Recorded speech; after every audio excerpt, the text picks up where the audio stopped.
하나님의 말씀 보도록 하겠습니다. 하나님의 말씀 요한계시록 2장 1절에서 7절, 요한계시록 2장 1절에서 7절. 제가 봉독하겠습니다. 에베소 교회의 사자에게 편지하라. 오른손에 있는 7별을 붙잡고 7 금촛대 사이를 거니시는 이가 이르시되, 내가 내 행위와 수고와 내 인내를 알고 또 악한 자들을 용납하지 아니한 것과 자칭 사도라 하되 아닌 자들을 시험하여 그의 거짓된 것을 내가 드러낸 것과 또 내가 참고 내 이름을 위하여 견디고 게으르지 아니한 것을 아노라. 그러나 너를 책망할 것이 있나니 너희 처음 사랑을 버렸느니라. 그러므로 어디서 떨어졌는지를 생각하고 회개하여 처음 행위를 가지라. 만일 그리하지 아니하고 회개하지 아니하면 내가 내게 가서 내 촛대를 그 자리에서 옮기리라. 오직 내게 이것이 있으니 내가 니골라당의 행위를 미워하는도다. 나도 이것을 미워하노라. 귀 있는 자는 성령이 교회들에게 하시는 말씀을 들을지어다. 이기는 그에게는 내가 하나님의 낙원에 있는 생명나무의 열매를 주어 먹게 하리라. 아멘. 오늘 길이 있는 자는 들을지어다. 8번째 마지막 시간입니다. 7 교회가 끝났는데 또 뭐 다시야. 네, 오늘도 한번 말씀을 들어보시기 바랍니다. 오늘 제목은 주님이 기뻐하시는 교회가 됩시다. 이런 제목으로 말씀을 전가합니다. 여러분이 잘 아시던 저에게는 세 아들이 있습니다. 조금 불행하지만 딸이 없어서 어쨌든 세 아들의 이름들을 제가 지을 때는 저의 간절한 소망과 비전이 그 속에 들어 있습니다. 첫째 아들 이름을 재건이라 지을 때 아내가 임신을 했을 때 태중에 있는 아이의 이름을 저는 바로 지었습니다. 재건이라고. 이게 딸인지 아들인지 알 수도 모르는 그 순간부터 재건이다. 왜? 하나님께서 제게 주신 간절한 소망이 있었기 때문에 성경적인 하나님 나라를 다시 세워보자, 재건하자, 그러한 것을 제게 하나님께서 비전을 주셨기 때문에 하나님, 이 아이가 태어나면 그 아이의 이름을 재건이라 지음으로써 내 마음속에 계속해서 그 아이를 이름을 부를 때마다 이 비전과 이 소망을 가지고 살아가겠습니다 라는 뜻이 숨어 있었습니다. 그래서 둘째가 임신되었을 때는 그리고 태어났을 때 이름을 바를 정자를 넣어서 성경적인 교회를 세워가는데 어떻게 세워갈 것인가, 하나님의 말씀으로 바르게 세워가겠다는 저의 의지의 편이 바를 정자 속에 들어가 있습니다. 그리고 마지막으로 신건이라 지었잖아요. 그죠? 믿을 신자. 아시다시피 우리 신건이가 태어났을 때 굉장히 위험했잖아요. 굉장히 의사 선생님도 장담 못할 정도까지 위기가 있었는데 그때 하나님께서 제게 잠시 환상을 보여주시고 제가 기도하면서 주님께서 제 마음속에 보여주시던 것이 있어서 그때 믿을 신자를 해서, 예, 하나님, 내가 목회를 하는데 하나님 나라를 세워가는 데 있어서 제가 좌절하지 않고 어떤 상황 속에도 믿음으로 세워가겠습니다 해서 재건, 정건, 신건, 그래서 제정신, 잘 알듯이 그렇게 이름이 지어지게 된 것입니다. 제가 왜 이 말씀을 하느냐, 제 속에는 하나님의 나라, 하나님의 교회, 정말 성경적으로 주님이 기뻐하시는 그 교회를 세우고자 하는 꿈이 있습니다. 그래서 우리 신평교회 사명선언문 속에서도 두 번째 항목에 신평교회를 같이 한번 해볼까요? 시작. 신평교회는 성경적인 하나님 나라의 재건을 꿈꾸는 교회입니다. 라고 말합니다. 성경적인 하나님 나라의 재건을 꿈꾼다. 오늘날 너무나도 하나님의 교회가 세상적이고 세속적이고 인간적인 인본주의로 바뀌어가고 있잖아요. 그죠? 그렇지만 우리 신평교회는 정말 주님이 기뻐하시는 성경적인 교회가 세워지기를 소망합니다. 우리가 지난 7주 동안 아시아 7교회에 대해서 말씀을 받았습니다. 그래서 이 아시아 7교회를 바라볼 때 여러분 정말로 우리가 스무나 교회나 빌라델비아 교회처럼 하나님께 칭찬만 받는 교회도 될 수가 있습니다. 정말 그렇게 되면 얼마나 좋겠어요. 그죠? 7개 중에 2개의 교회만이 책망이 없이 칭찬만 들었던 교회였습니다. 스무나 교회, 참 주님이 기뻤던 교회, 빌라델비아 교회, 작은 능력에도 좌절하지 않냐고 주의 말씀을 지켰다. 정말로 아름다운 교회였잖아요. 뿐만 아니라 에베소와 버가모와 두아디라는 책망과 칭찬이 동시에 나오잖아요. 그죠? 그리고 비슷한 비율로 등장을 했던 교회입니다. 그죠? 뿐만 아니라 우리가 4대 교회는 책망과 칭찬을 받긴 받았는데 칭찬보다는 책망이 엄청나게 많이 받은 교회가 4대 교회예요. 4대. 그래서 네가 살았다는 이름은 가졌으나 실상은 죽은 교회다. 엄청난 충격적인 말을 주님 앞에 들었던 교회가 4대 교회. 그리고 우리가 마지막 사부터 지난주로 라오디게아 교회는 칭찬을 어디에서 찾아볼 수 없습니다. 완전히 책망만. 내가 너희들 이름만 들어도 막 구역질이 나고 막 토해버릴 것 같다는 겁니다. 얼마나 비참한 거예요. 혹독한 책망을 받았던 교회가 이 라오디게아 교회예요. 그래서 주님이 기뻐하시는 교회가 어떤 교회인가를 우리가 살펴본다면 이 7가지 교회 속에서 칭찬받은 것은 계속해서 지켜나가고 책망받았던 부분은 회개하고 돌이키면은 하나님이 기뻐하시는, 주님이 기뻐하시는 성경적인 교회가 될 수 있지 않겠습니까? 그죠? 그래서 저는 여러 가지가 있겠지만은 크게 4가지를 한번 뽑아봤습니다. 그래서 주님이 기뻐하시는 교회가 대체 어떤 교회인가? 4가지 관점에서 이런 교회가 주님이 기뻐하시는 교회다. 첫 번째는 주님을 향한 처음 사랑, 뜨거운 열정을 가진 교회가 주님이 기뻐하시는 교회란 것입니다. 그죠? 사랑하는 성도 여러분, 우리가 알듯이 에베소 교회는 처음에 칭찬이 참 많았어요. 인내함도 있고요. 또한 진리를 사수했던 교회예요. 이단의 침입으로부터 이겨냈던 교회예요. 그들의 수고가 있었어요. 그리고 그들 속에는 사랑도 있었어요. 그래서 우리 주님께서 참 기뻐했던 교회입니다. 우리 사도 바울이 무려 3년에 걸쳐서 그죠? 에베소에서 말씀을 전거했던 굉장히 애착이 가는 교회였다는 것이죠. 그죠? 그래서 에베소서 6장 2절에 보면 우리 주 예수 그리스도를 변함없이 사랑하는 모든 자에게 은혜가 있을지어다. 이렇게 말씀할 정도로 에베소 교회에는요, 사랑이 있었어요. 사랑이. 그런데요, 시간이 점점점 지나가자 어느 순간부터 사랑이 식어지기 시작한 거예요. 주님을 향한 뜨거운 사랑이, 그 열정적인 사랑이 식어가기 시작하더랍니다. 그래서 4절 말씀에 그러나 너를 책망할 것이 있나니 너의 처음 사랑을 버렸느니라 라고. 우리 주님이 너무너무 마음이 아팠다는 거예요. 내가 처음에는 나를 향한 그런 사랑이 있었는데 어느 순간부터 처음 사랑을 잃어버렸다. 그 열정이 사라져버렸다. 주님께서 책망, 빨리 돌이키란 거예요. 주님은. 여러분, 주님을 향한 처음 사랑이 식어버리고 열정이 식어버리면 어떻게 되어집니까? 무감각해진 거예요. 무감각해. 영적인 무감각에 빠지는 거예요. 감동이 사라지고 감격이 사라지는 거예요. 설교를 들어도 내나 그런 거야. 찬양을 해도 맹숭맹숭이야. 기도를 해도 그냥 형식적이에요. 마치 라오디게아 교회의 모습은 미지근한 신앙이 되어진 겁니다. 뜨겁지도 차갑지도 않은 미지근한 신앙. 여러분, 미지근한 신앙은요, 그냥 좀 은혜가 떨어진 신앙이다, 그렇게 생각하면 안 돼요. 미지근한 신앙은 변질된 거예요. 변질. 여러분이 우유가 변질되어지면 마실 수 있어요? 없어요? 없어요. 라이라 그렇지? 라이라, 우유 변질된 거 먹을 수 있어? 없어? 날짜 지난 거. 날짜가 지난 거 먹을 수 있어? 없어? 안 되지, 그죠? 배탈 나. 장염 걸려. 큰일 난단 말이야. 큰일 나는 거야. 그죠?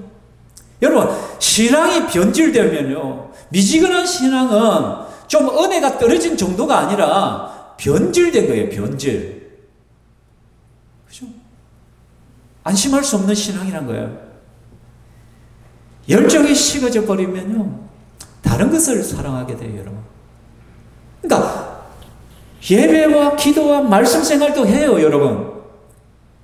헌금 생활도 해요. 근데 이것이 뭐예요? 형식주의에 빠진 거예요. 형식주의. 의무감만 남는 거예요.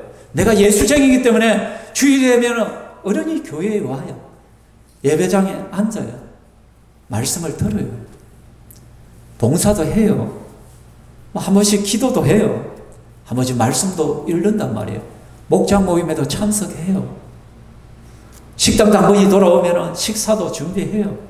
그죠? 근데 이건 의무감이에요, 의무감. 안 하면 안 되니까. 그래도 내가 예수 믿는 사람이니까 이거는 해야 하지 않나. 습관적으로 해오던 것이기 때문에. 근데 우리는 이러한 행위가 남아있는 것을 보고 안심하는 거예요, 안심하는. 그래, 저 사람 교회 다니죠. 그래도 예배에 참석하잖아. 그래도 기도하잖아. 목장 모임에 오잖아. 그래도 헌금 생활을 하잖아. 저 정도면 괜찮은 거 아니야? 아니요. 우리 주님은요, 주님을 향한 뜨거운 사랑을 없는 그 열정이 없고 식어버린 미지근한 신앙에 변질되었다. 그래서 라오디아 교회를 향해서 토할 것 같았어. 토할 것. 너희만 보면 그냥 속에서 미식거리고 토하고 싶다라고 주님께서 말씀했다는 것이죠. 신앙의 매너리즘이 빠지면요, 단순히 믿음 수준이 떨어진 거라 여러분 착각하면 안 돼요. 그러니까 은혜 없이도, 주를 향한 사랑 없이도 우리는 얼마든지 살아갈 수 있어요. 에베소 교회가 칭찬받은 것 중에 하나가 이단의 침입으로부터 말씀으로 승리한 교회거든요. 그러니까 에베소 교인들이 똑똑했어요. 하나님 말씀을 잘 알았어요. 그래서 이단에 넘어가지 않는 교회예요. 그러니까 우리가 그 정도만 보면 얼마나 멋있는 교회예요. 야, 대단한. 그런데 우리 주님은 엄청난 책망을 하고 있어요. 너희들 미지근한 신앙 속이다. 변질된 신앙생활을 하다. 토해버리고 싶다라고 말합니다. 그래서 주님께서 말합니까? 어디서 떨어졌는지 생각하고 회개하여 처음 행위를 가지라 라고 말합니다. 감정의 회복이 아니라 행위의 회복을 먼저 가져오라는 거예요. 여러분, 누군가를 사랑을 해요. 근데 하면 미워 죽겠는데 그 사람이 사랑돼요, 안 돼요? 사랑이 됩니까, 안 됩니까? 사랑하는 감정이 생겨야 안 돼요? 얼굴은 막 더 분노가 터지는데. 그죠? 그런데 여러분, 참 우리나라 속담에 재미난 거 있어요. 미운 놈에게 뭐 하나 더 준다. 떡 하나 더 주는가? 떡 하나 더 줘. 미운 놈에게 떡 하나 더 주다 보면요, 정이 들어요. 마음이 누그러져요, 솔직히. 처음 여러분이 감정을 회복하는 것이 아니라 처음 행위부터 회복을 해야 된다는 것이에요. 예배에 꾸준히 참여하는 거예요. 그 속에서 사모함 가지고 한번 해보자. 해보려고 하는 거예요. 그런 행위들이 쌓이져 가다 보면 어느 순간에 하나님께서 우리 감정까지도 움직여 가기 시작하는 것이에요. 여러분, 내 마음에 열정이 살아가고 뜨거움이 사라지고 처음 사랑이 식어버리면 제일 먼저 나오는 것이 뭔지 압니까? 처음 행위가요, 점점점 줄어들게 되어 있어요. 어떻게 줄어듭니까? 예배 드리는 횟수가 줄어들어요. 이전에는 모든 공예배에 다 참석했다가 이제 사랑이 식기 시작하면 그 다음부터는 하나씩 내려놓기 시작해요. 한 번씩 그래도 새벽기도 와가지고 한번 울부짖고 기도했었는데 처음 사랑이 식어가고 미지근한 신앙이 되기 시작하면 그 시간들이 사라지기 시작해요. 없어져요. 그래요. 오늘날 수요기도에 참석하는 사람은 별로 없어요. 그죠? 제가 지난주에 대신교회에 가봤는데 일부 2부 예배 참석인원이 거의 한 700명이 되는 교회인데 오후 예배에 가보니까 한 200명 정도 앉아있는 것 같더라고요. 그죠? 절반도 앉아있지 않는 것이. 그렇다면 수요기도에는 100명 정도 앉아있겠죠. 거기서 또 절반이 떨어질 것이라 것이죠. 근데 여러분, 우리가 하나님을 정말 사모하는 마음과 열정을 가지고 정말 주님 앞에서 내 믿음의 행위들을 자꾸 하다 보면요, 신앙의 행위들을 하다 보면요, 점점점 회복의 역사들이 일어나게 된다는 것이에요. 사랑하는 성도 여러분, 제가 여러분 자주 강조했던 건데, 경건의 연습을 하다 보면은 경건에 뭐가 생긴다고 했어요? 경건의 습관이 생긴다고 했어요. 그죠? 안 되지만 자꾸 연습하고 해보다 보면은 습관화 되어진 거예요. 습관화 되기 시작하는 거예요. 그죠? 새벽기도 참 오기 힘든데 자꾸 해보다 보면 그 시간 언저리만 되면 눈이 떠지게 되잖아요. 그죠? 맞잖아요. 눈이 떠져요. 습관화 되기. 경건의 습관이 또 뭐예요? 삶을 만들잖아요. 그 습관이 삶이 되어버려요. 이제는 길이 되어버리는 거예요. 길이 되어버리는 거예요. 그러면 여러분, 어제 너무 비가 왔는데 비몽사몽간에 일어나가지고, 눈도 안 뜨고 뭐 해요? 얼굴 씩 찍고는 옷을 갈아입기 시작해요. 왜? 이게 한자는 습관을 넘어서 삶이 되어버린 거예요. 너무 피곤하던 근데도 발이 움직여가, 손이 움직여, 옷을 입어, 양말을 신어, 그리고 문을 열고 나오기 시작하는 거야. 그죠? 우리 군인들 보면은, 군대에서 막 총기 훈련을 하잖아. 막 하다 보면. 처음에는 안 되다가 어떻게 해요? 나중에는 보면 어떻게 해요? 그냥 자다가도 돼. 눈 감고도 돼. 총기 분해와. 그런 것들. 맞습니까? 아무 대답이 없네. 다 잊어버리는 건데. 그리고 경건의 삶은 결국 보면 경건의 운동을 일으켜줘요. 누군가 그런 삶을 열심히 살아가다 보면 주의를 변화시키는 거예요. 주의를. 같이 운동이 일어나는 거예요. 우리 같이 해보자. 함께 해보자. 막 그러면서 운동이 일어나게 되어지는 것이에요. 사랑하는 성도 여러분, 하나님이 기뻐하시는 교회는 정말로 처음 사랑이 있는 교회, 뜨거운 열정이 있는 교회입니다. 그래서 계시록 3장 20절을 라오디게아 교회를 내가 문 밖에 서서 두드리노니 누구든지 내 음성을 듣고 문을 열면 내가 그에게로 들어가 그로 더불어 먹고 그는 나로 더불어 먹으리라. 이 교제잖아. 교제 만나. 결국은 우리가 뜨거운 신앙, 주님을 향한 처음 사랑을 회복하는 길은 다른 길이 없어요. 주님 앞에 가까이 나오는 것밖에 없어요. 억지로라도 주님 앞에 나와야 돼. 내 처음 행위들을 가져야 돼. 그렇게 하다 보면 어느 순간 주님을 향한 사랑이 다시 한번 회복되기 시작하는 줄 믿습니다. 지금 여러분은 몇 점짜리입니까? 제가 주보에 보면은 한번 자기 체크를 해보라고 점수를 다 매기도록 해야 돼요. 그렇죠? 10점, 30점, 50점, 70점, 80점, 또는 100점? 보십시오. 자, 주님이 기뻐하시는 두 번째 교회는 어떤 모습이냐? 같이 읽어봅시다. 시작.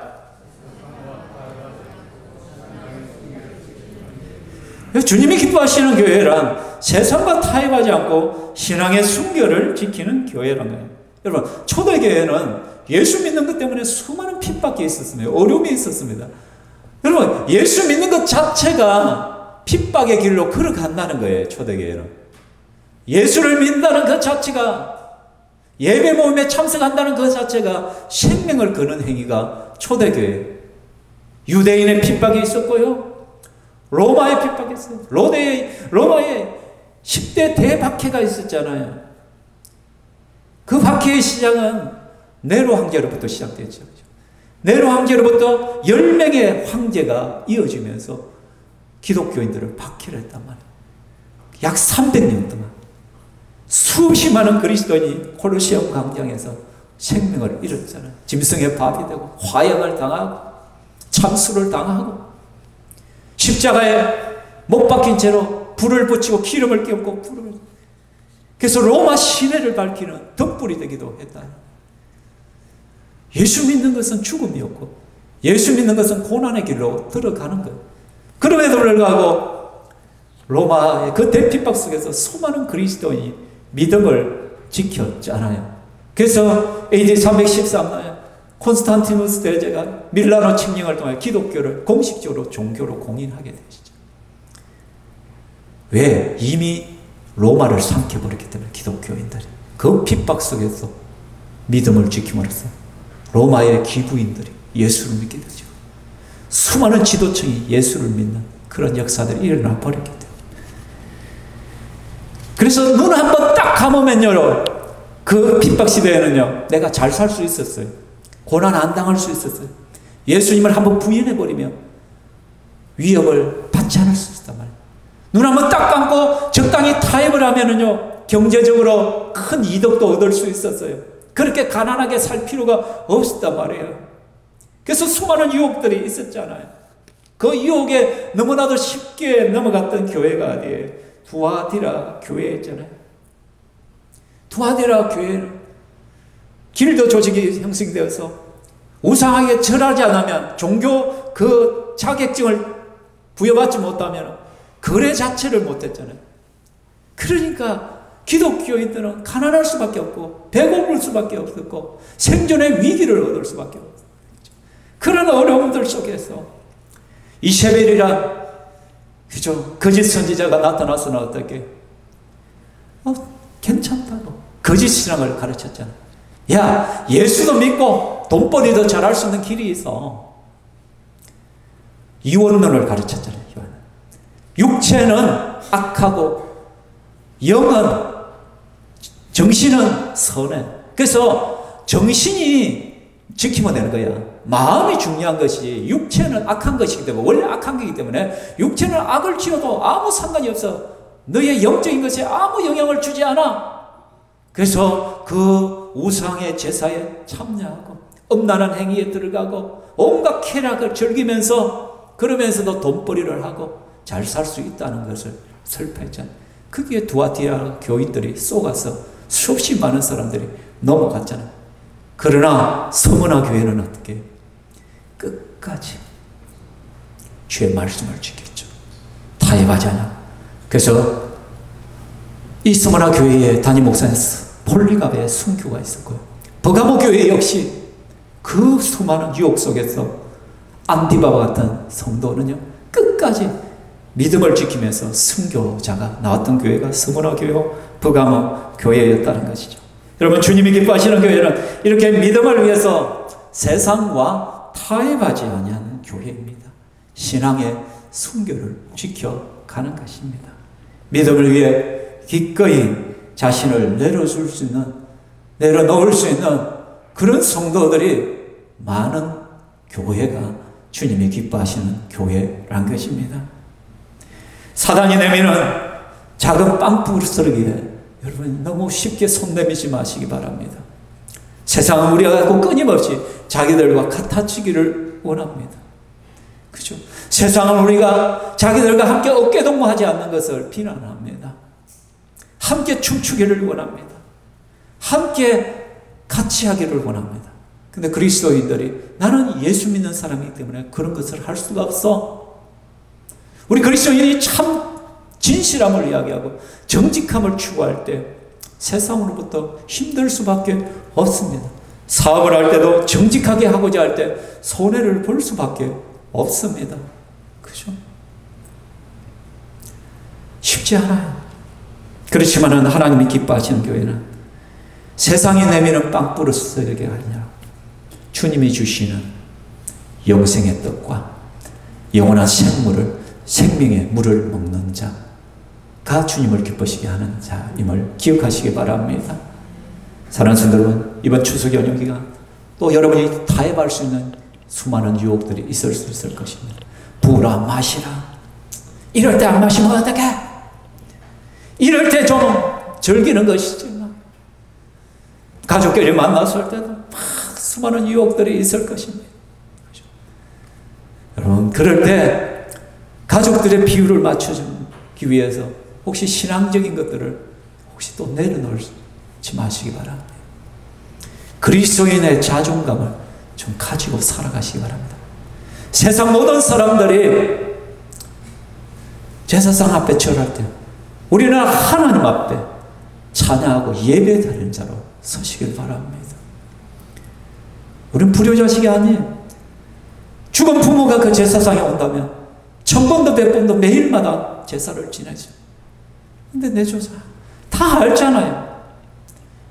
다른 때는 부모 하나도 생각 안 하다가 어떻게 명절만 되면 제사상 차리려면서 효를 다하는 거라고 생각하고, 우리 그리스도인들은 산자를 섬기고 살아계신 부모를 챙기십시오. 한 번이라도 더 찾아가시고, 부모님이 살아계시다면 반드시 찾아뵈십시오.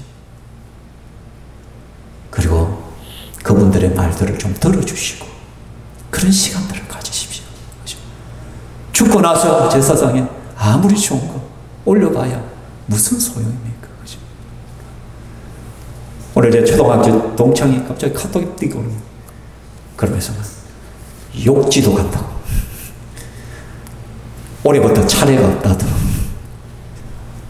예수도 안 믿으면서 차례도 안 지내.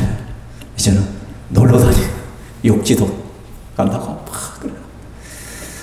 사랑하는 성도 여러분, 진짜 부모를 공경하는 종교가 누구예요? 어디에? 그리스도. 내 부모를 공경하라. 내 부모를 공경하라. 계명으로 넣어놨어요. 다른 종교에 어디도요, 네 부모를 공경하라고 계명으로 넣어놓은 데가 없어요. 가장 중요하게 여기는 기독교의 핵심 계명 10계명 안에 5번째로 내 부모를 공경하라 라고 말씀하는 것이. 그죠? 주님이 기뻐하시는 교회 세 번째입니다. 어떤 교회입니까? 같이 읽어볼까? 시작. 날마다 주님 말씀 지키기 위해 발버둥치는 교회입니다 라고 했습니다. 날마다 주님 말씀을 지키기 위하여 발버둥치는 교회다. 여러분, 우리가 알다시피 빌라델비아 교회는요, 아시아 7교회 가운데 가장 작은 교회였잖아요. 그래서 작은 능력을 가진 교회다. 주님도 그냥 대놓고 이야기하는 거예요. 가장 작은 능력을 가졌다. 가장 규모적으로 작고 경제적으로 약하고 능력도 약하고 제대로 된 성도들도 없고 뭔가 자랑할 만한 것들이 없는 너무나도 작은 교회였다는 거예요. 보잘것없는 교회였다는 거예요. 세상적으로 겉으로 보면. 근데 우리 주님은 뭐라요? 주님의 말씀을 배반하자고, 주의 이름을 배신하지 않나. 이것을 주님 너무 기뻐. 그런데 그 반대로 정말로 부유한 교회가 있었잖아요. 바로 옆에 40km밖에 떨어지지 않는 교회가 있어요. 4대 교회가 있었잖아요. 그 4대 교회는 내가 내 행위를 안 하니 내가 살았다 하나 이름을 가졌지만 죽은 자다. 명성이 있다는 거예요. 삐까뻔쩍하다는 거예요. 그렇죠? 그냥 교회 이름만 되면 누구나 그 교회 담임 목사도 알아. 사람들은 누구라도. 너무나도 유명한 교회, 너무나도 누구나 알 수 있는 그런 교회가 바로 4대 교회잖아요. 명성이 자자한 교회가 4대 교회. 부유하고 웅장하고 너무나도 많은 것들을 갖춘 교회가 4대 교회였단 말이에요. 그러나 겉으로 보면은 누구나 하는 그 교회였지만 주님 판단은 죽은 자다. 4대 교회는 죽은 성도로 가득하다라고 말씀하고 있다라는 것이죠. 사랑하는 성도 여러분, 그러나 빌라델비아 교회는 정말 작은 능력으로 가죠. 그 교회 어디 있어? 몰라. 한 번씩 제가 어디 모임을 가면 어느 교회 다니세요? 신평교회. 신평교회가 어디 있어요? 그럼 말이 길어져. 설명을 하면 그 신평동에 그 일방통에 이렇게 올라가 그 골목 안에 그 앞에 그게 있어요. 막 그렇게 설명을. 그죠? 그렇지만 우리 교회에 별명이 있습니다. 별명 아십니까? 숨은 보화교회입니다. 숨은 보화교회. 눈을 부라리면 확 뜨고 살펴보고 찾아봐야 보이는 교회. 아멘을 안 하네. 아멘. 그래서 제가 빌라델비아 교회를 설명할 때 참 우리 신평교회와 닮은 교회, 우리 신평교회도 빌라델비아 교회같이 참 칭찬받았으면 좋겠다. 하나님 앞에 기쁨이 되었으면 좋겠다. 그런데 여러분, 빌라델비아 교회는 오로지 칭찬만 받은 교회잖아요. 근데 그들이 칭찬받은 이유가 뭐예요? 그들의 교회 규모가 커서가 아닙니다. 교회 규모로 따지자면 에베소 4대 라오디게아 교회가 훨씬 규모 면에서 컸잖아요. 명성이 있었잖아요. 그렇다고 교인의 명성, 교인의 영향력이, 사역의 열매가 풍성한 교회도 아니었단 말이에요. 작은 교회가 무슨 큰 일들을 할 수 있겠어요, 여러분? 그렇다고 해서 그들이 완전해서도 아닙니다. 근데 그들이 정말 주님의 기쁨이 됐었던 이유가 뭐예요? 오직 한 가지. 주님 앞에 충실했기 때문에. 그 충실함은 무엇입니까? 날마다 말씀 앞에 자신을 씌우고 들은 말씀대로 살아가려고 발버둥 쳤단 말이에요. 말씀대로 살라고 꼼지락거렸단 말이에요. 우리 세 번째 교회 사명스러운 뭐니 뭐에 같이 읽어봅시다. 시작.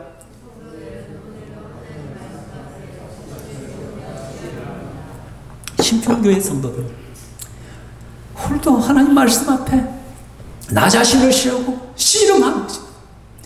이것이 주님이 가장 기뻐하는 교회란 것이에요.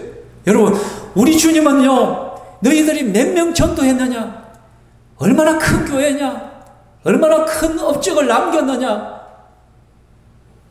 그것보다도 네가 오늘 하루하루 얼마나 내 말씀을 마음에 품고 살았느냐가 더 중요시하겠느냐. 네가 얼마나 하나님 말씀대로 살려고 발버둥치며 살았느냐. 우리 학생들이 어떤 대학에 들어가냐, 그게 중요한 것이 아니에요. 주님은 별 관심 없어요. 여러분이 어떤 직장에 가지고 어떤 직업을 가지고 우리 주님은 별 관심 없어요. 그거 여러분이 어느 교회에 다니는가, 그것도 주님은 별 관심이 없어요. 우리 주님의 유일한 관심이 있다면 오늘도 너는 말씀을 가지고 어떻게 살았냐, 너는 말씀 앞에 신실한 자였니, 너는 말씀의 사람이니, 이거 주님이 보신다는 게, 이거 주님은. 그렇다면 여러분, 큰 교회나 작은 교회나 재정이 많은 교회, 재정이 적은 교회나 누구나 주님을 기쁘시게 할 수 있단 말이에요. 누구나 주님이 기뻐하시는 교회가 될 수 있고, 누구나 주님이 기뻐하시는 성도가 될 수가 있다는 것이에요. 여러분, 우리의 목표는 바로 그거예요. 주님이 기뻐하시는 교회, 주님이 기뻐하시는 성도. 오늘도 내가 하나님 말씀 앞에 신실하게 반응하고 믿음으로 반응하고 살아가는 그러한 교회를 꿈꾸면서 발버둥친다. 그래서 우리는 하나님의 말씀, 성경을 너무나도 단순하게 받아들입니다. 우리의 성경의 속의 단순성이 무엇이에요? 성경이 그렇다고 하면 그런 줄 알고, 아니라고 하면 아닌 줄 알고. 근데 이게 너무 안 돼요. 지 똑똑해가지고, 지가 너무 똑똑해가지고, 지 머리가 뭔가 대단한 줄 알아요. 성경이 이렇다는데, 에이, 그게 아니고, 내 생각은 이러한데, 에이, 저건 틀리지. 어찌게 저런 것을 있어. 네가 하나님이야. 네가 하나님 해라, 그냥. 아이, 주먹보다 작은 내 그걸 가지고, 그 조그만 주먹보다 작은 그 내 덩이 하나에서 생각하고 고민하고 하는 그것이 얼마나 똑똑하면 똑똑해. 얼마나 배웠으면 배웠어. 근데 그것을 가지고 천지를 다 판단해. 하나님을 판단하고 성경을 판단하는 거야. 얼마나 우스운 것이에요. 우스운 것이. 얼마나 우스워요. 만물의 창조주신 하나님께서 말씀 속에 성경이 그렇다면 그런 줄 아는 거예요. 예. 아니라고, 예. 성경이 하라 하면 예. 하지 말라면 왜 하지 말아야 돼요? 왜 그래야 돼요? 왜 그래야 돼요? 왜 그래야 됩니까, 여러분? 주님이 그렇다 하시니까. 주님이 하라고 하니까. 주님이 하지 말라고 하니까. 주님이 아니라고 하니까. 성경이 아니라고 하니까. 어떤 변명도 늘어나올 필요 없어요, 여러분. 괜히 논쟁할 필요도 없어요. 성경이 그렇다면 그런 것이죠. 말씀대로 살면 되는 거예요. 우리는. 여러분, 주님이 기뻐하시는 교회의 마지막은 무엇입니까? 같이 읽을까요? 시작. 그 모습이 아니라 하나님께 부요한 교회. 이것을 주님은 기뻐하시는 거예요. 그럼 빌라델비아 교회는요, 겉보기에는요 참 보잘것없는 교회 있잖아요. 그러나 라우디게아 교회는요, 겉보기에 너무나도 웅장한 교회 있잖아요. 라우디게아 그 도시터를 가보면 너무너무 커요. 어마어마해요. 그죠? 그렇죠. 이렇게 완전히 대조되는 거예요. 빌라델비아 교회는 하나님께 칭찬만 받은 교회, 라우디게아 교회는 책망만 받은 교회예요. 빌라델비아 교회는 하나님께는 부요한 교회였어요. 그러나 라우디게아는 세상적으로만 부요한 교회였단 말이에요. 하나님 앞에서는 부요함이 전혀 거지와 같다는, 아무도 빈털터리와 같은 교회였다는 것이죠. 그래서 이 라우디게아 교회는요, 얼마나 부유했는지, 얼마나 거만했는지를 알 수 있잖아요. 그들은 말했습니다. 나는 부자야. 부유하여 부족한 것이 없다. 그렇게 말했어요. 영어에 보면 do not need a thing이라 했잖아요. 어떤 것도 필요하지 않는다고 말해. 나는 모든 것이 만족해. 모든 것이 풍족해. 그러나 우리 주님은 뭐라고 합니까? 너희의 공고한 것과 가련한 것과 가난한 것과 벌거벗은 것을 알지 못한다. 내가 볼 때는 너희들은 공고하고 가련하고 가난하고 벌거벗었다라고 말씀하고 계신다는 것이죠. 여러분이 좋은 교회에 다닌다고 여러분이 좋은 성도가 되어지는 것이 아니에요. 여러분이 이름 있는 교회에 다닌다고 해서 여러분이 이름 있는 것이 아니에요. 착각하면 안 돼요. 여러분이 유명한 목사님에게 배운다고 해서 그 여러분도 유명해지는 것이 아니에요. 우리 주님은요, 겉모습이 아니라 내 내면을 보시는 것이에요. 그래서 우리는 라오디게아 교회처럼 벌거벗은 성도가 되어서는 안 되는 거예요. 감동도 없고 열정도 없고 그냥 눈에 보이는 것에 속아서 미지근한 신앙에 거치는 거예요. 한번 예배 드림으로써 모든 예배를 다 드렸다라고 생각하고 주일 성수했다라고 생각하고 내가 교회 다녀. 나 흥분생활도 해. 그것으로 여러분들이 괜찮은 성도라고 착각하면 절대로 안 됩니다. 우리 주님은 벌거벗은 모습을 보고 계십니다. 영적인 실체를 보십니다. 그저 눈에 보이는 큰 건물과 많은 주엔 또 많은 프로그램들, 좋은 프로그램들이 여러분을 좋은 성도로 만드는 것이 절대로 아닙니다. 자기 자신을 제대로 알아야 돼요. 소크라테스가 너 자신을 알라고 했죠. 사대교회처럼 살아있다는 이름을 가져서는 죽은 교회가 되어서도 안 됩니다. 우리는 끊임없이 스펙을 쌓아갑니다. 오늘날은 자격증 홍수 시대잖아요. 솔직히 웬만한 사람들은 자격증 30개씩은 다 가지고 있습니다. 어떤 사람은요 10개 이상 자격증을 달리고 있는 사람들이 있어요. 스펙을 과잉 시대죠. 또 학위에 대한 유혹들이 참 많은 시절들이에요. 그죠? 어디 한 가보면 전부 다 뭐예요? 석사, 박사 학위들을 막 가지고 그죠? 몇 년 전에 동기 목사님 저한테 박 목사 우리 박사 학위 한번 따볼래? 미국에 에반겔리아 신학교가 있는데 우리 목회학 박사과정 발자. 솔직히 유혹이 오더라고. 박사학위를 가지고 한 3년만 고생하면 되지. 죽었다고 하면 공부를 해볼까 말까. 그죠? 그렇게 하면은 어디 가서 명함도 한번 내볼 수 있지 않겠어요, 그죠? 제가 동남아의 약한 신학교들의 강의들을 좀 다녔잖아요. 중국의 또 신태에 가서 신학교 강의를 해주고, 태국의 메소스에서 또 강의를 해주고, 이번에 다시 또 한번 들어와 달라고 강력한 요청이 있던데 잘 모르겠어요. 갈지 않아요. 필리핀에 가서도 말씀을 전가하고 신학교에서 강의한 적이. 근데 그 필리핀 신학교에 갔더니 그 신학교 학장이 그 말을 하더라고요. 원래 우리 신학교에는 박사학위가 있어야 강의를 시켜주는데 그렇게 말을 하더라고요. 그때 같이 갔던 우리 목사님들 석사학위만 가지고 있어요. 저는 목회학 석사학위고 신학 석사학위 2개를 가지고 있는데 박사학위를 그 말을 씩 흘리더라고요. 진짜 보잘것없는 신학교였는데 참 다들 약하지. 그것만 봐도 얼마나 한국에 박사학위자들이 많은지를 알 수가 있고 그런 것이죠. 그죠? 여러분 그런 것들이 있어요. 겉모습들 겉으로 드러내는 거지. 그래서 여러분 업적 쌓기에 혈안이 되는 거예요. 우리들은. 그죠?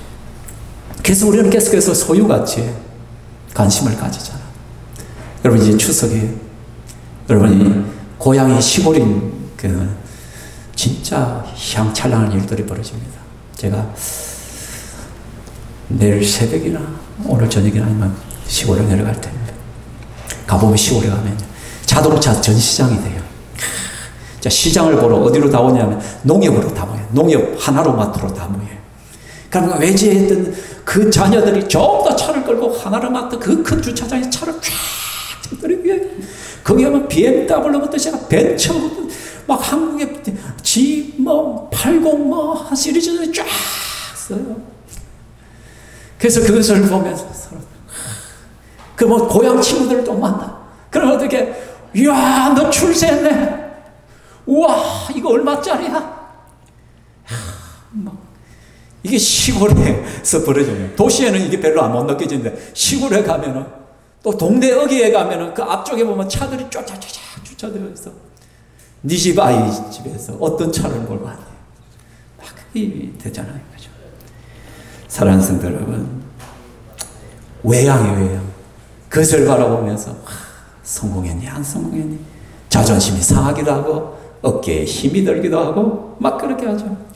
그리고 만나면 뭐예요? 아이 자네 연봉이 어떻게 돼? 야 친구야 네 연봉 얼마야? 야 직급이 뭐야? 어느 회사 다녀? 막 그거 하는 거예요 여러분. 왜 자꾸 호구 조사들을 해? 왜 내 생활에 왜 그리 뭐 관심이 많아? 아 저를 만나더라도 그래 요즘 뭐 목사인데 요즘 뭐 벌이는 좀 괜찮나? 예수 안 믿는 가족들이 많은 게 주위에 좀 있으니까 어떻게 박 목사 어떻게 좀 요즘 돈벌이 좀 되나? 어떻게 그게 좀 사람 수는 좀 많나? 막 이런 것들 대화의 주제잖아요. 그 모습.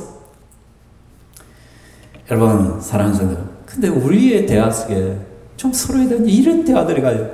요즘 그래 어떻게 교회 생활은 어떠니? 어떻게 말씀의 은혜를 받고 있니? 요즘 내 속에 감사가 좀 있니? 요즘 담임 목사 말씀 속에서 은혜 받은 말씀이 있어? 그러니까 요즘 너 교회에서 어떤 신앙생활을 하고 있어? 어떻게 섬기고 있어? 좀 이런 대화들이 좀 우리 속에 왔다가야 되지 않겠어요 진짜? 그죠? 야, 네 자식아 오늘 이번에 어느 대학 가니? 어디 가니? 그것도 중요하지 여러분. 우리는 자꾸 드러나고 보이는 것들에만 너무 치중을 하게 되어진단 말이에요. 그것이 영적인 부분에도 너무나 쉽게 들어오게 된다. 사랑하는 성도 여러분, 더 이상 벌거벗은 신앙인 좀 되지 마십시오. 겉으로만 자꾸 치장하고 외향적으로 자꾸 뭔가를 입히려고 하지 마시길 바랍니다. 쏘갈머리가 중요해요 여러분. 내면이 중요한 거예요. 내가 주님 앞에서 구원자가 되어야 된단 말이에요. 마태복음 16장 19절 한번 읽어보겠습니다. 시작. 너희를 위하여 보물을 땅에 쌓아두라. 거기는 조문과 동록이 해하며 도둑이 구멍을 뚫고 도둑질하니라. 20절. 오직 너희를 위하여 보물을 하늘에 쌓아두라. 거기는 조문이나 동록이 해하지 못하며 도둑이 구멍을 뚫지도 못하고 도둑질도 못하느니라. 우리는 대부분 이 땅에 쌓아두는 인생을 살아가요. 최고예요. 그래서 여러분 은행 통장에 얼마 들어있습니까? 여러분 주식 하십니까? 주식 몇 주나 가지고 계십니까? 그런 것을 보면서 우리는 만족해하고 그 늘어나는 것에 여러분 행복하고 기뻐하면서 살아가요. 그런데요 이 땅에 것은요 좀도 있고 동록이 생겨서요 도둑이 구멍이 뚫리고요 어느 순간에 있다가도 사라지고요 헛한데 빠져나가고요 흘러나가 버리고요 어느 순간 사라져 버리게 될 거예요. 그것을 놓고 우리는 끊임없이 살아요. 근데 예수님은 너희를 위하여 보물을 하늘에 쌓아두라는 거예요. 좀 하나님 앞에 부유한 자가 되라는 거예요. 좀 주를 위하여 한번 살아보라는 거예요. 그런즉 너희는 먼저 그의 나라와 그의 의를 구하라. 그리하면 이 모든 것을 너희에게 더하시리라. 라고 말씀을 하잖아요. 그죠? 너희에게 필요한 거 우선순위가 틀렸다는 거. 우선순위가 틀렸다는 거. 너희 그 치장을 위해서 그렇게 살아갈 때 여러분들이 붙들었던 그것마저도 사라지게 될 것이라고요. 그러나 우선순위가 분명하게 될 때 너희에게 필요한 그것마저도 주께서 채워주시고 공급해 주시리라고 말씀하고 있다는 것이에요. 여러분 급한 일과 중요한 일이 있어요. 그럼 둘 중에 무엇을 해야 됩니까? 아주 급한 일을 먼저 해야 됩니까? 아주 중요한 일을 먼저 해야 됩니까? 무엇을 해야 됩니까? 근데 대부분 사람은 급한 일부터 해요. 그래서 망해요. 아주 중요한 일부터 해야 돼요. 최고의 가치 있는 일부터 시작해야 되는데 눈앞에 있는 급한 일, 급한 불만 끈단 말이에요. 맨날 없어. 맨날 사라져. 있는 것 같은데 진짜 중요한 일부터 하십시오. 말씀을 했습니다. 주님이 기뻐하시는 교회는 주님을 향한 처음 사랑, 뜨거운 열정을 가진 교회여야 됩니다. 그런 성도여야 됩니다. 세상과 타협하지 않고 신앙의 순결을 지키려고 발버둥치는 성도가 많은 교회. 날마다 주님의 말씀을 지키기 위하여 발버둥치는 성도 교회입니다. 그 모습이 아니라 하나님께 부여한 교회가 주님의 기쁨이 되는 것입니다. 그래서 여러분 주보에 자기 체크하는 하나 쭉 한번 체크해보고 나는 과연 몇 점짜리 성도인가 한번 체크해 보시기 바랍니다. 그래서 그 수준을 조금씩 올려가다 보면 주님이 좀 더 기뻐하는 모습으로 변화되지 않겠습니까? 이 시간 우리 함께 찬양하겠습니다. 찬양할 때 이런 교회가 되게 하소서. 우리 찬양하겠습니다.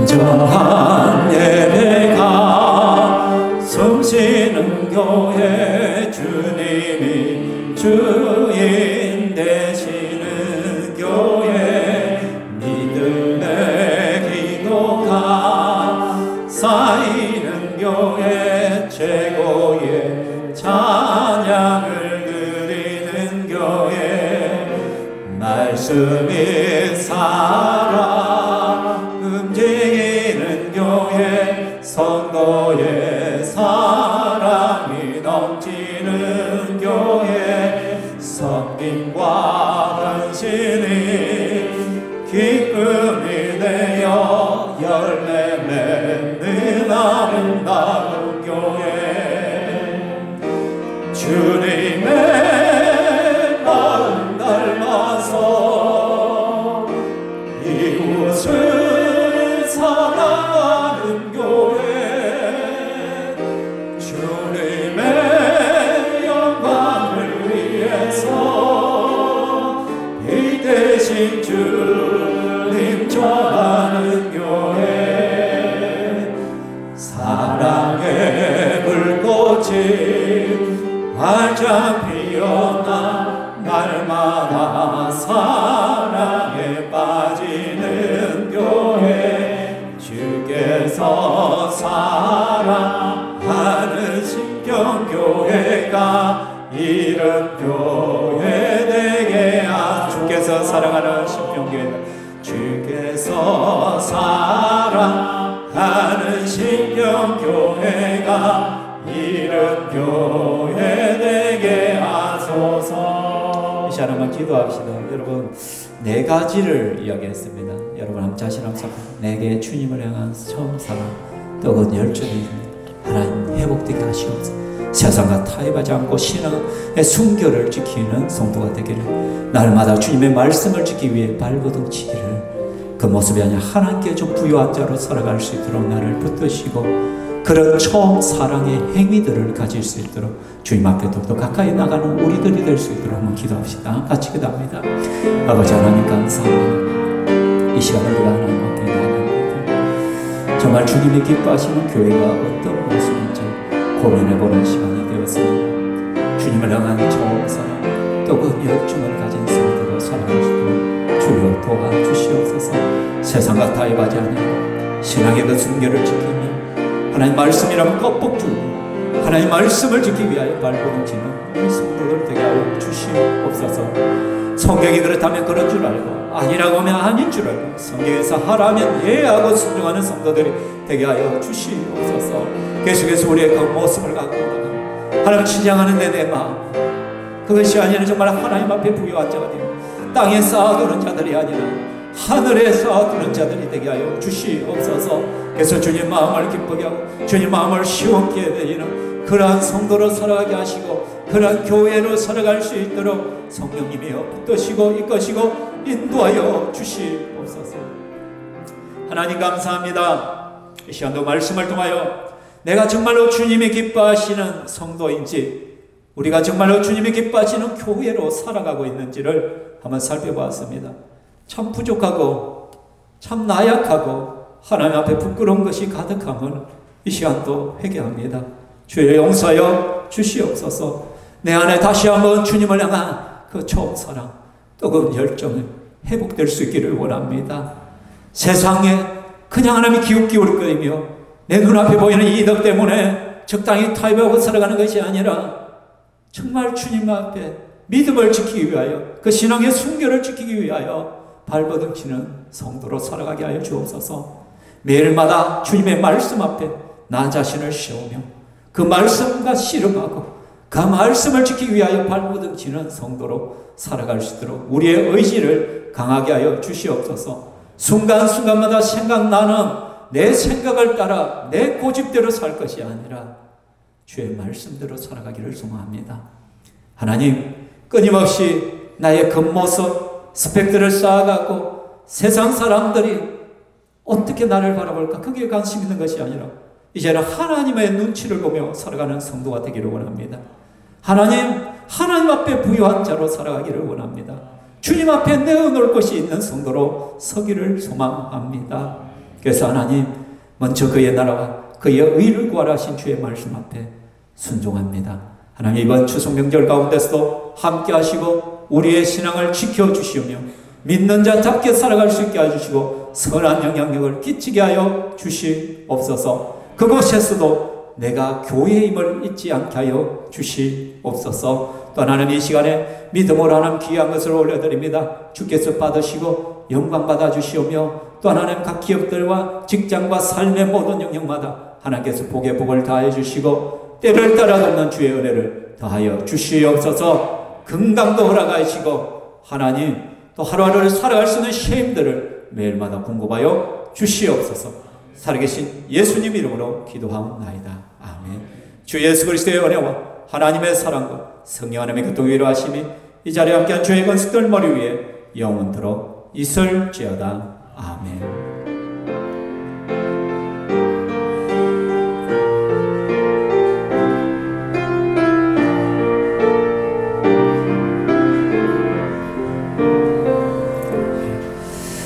하나님께 영광의 박수 올려드리겠습니다. 우리